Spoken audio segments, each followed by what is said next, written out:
Okay, I'm going to do number 41, and there is an issue with this one. I actually switched my numbers, so you should do that in your um, problem. So it's actually the activation energy should be 600 kilojoules per mole. Sorry, that was my bad.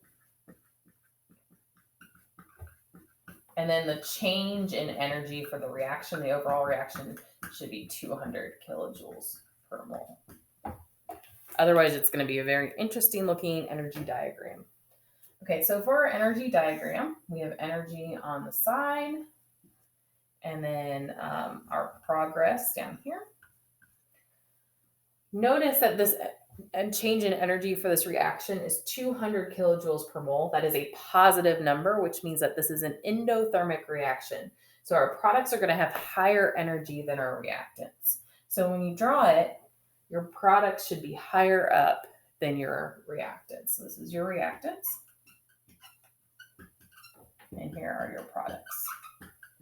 Now, with endothermic reactions or any type of reaction, you're going to have this hump that shows your activation energy. So it's going to go up and then down, and that's pretty good.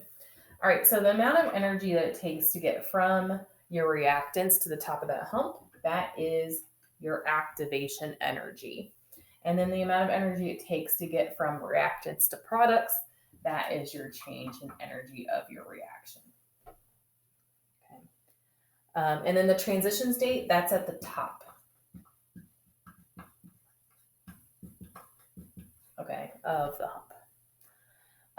So this reaction ends up being an endothermic reaction, and that means that the reverse is going to be greater because the amount of activation energy it takes to get from products to reactants is going to be less than the amount of activation energy it takes to get from the reactants to the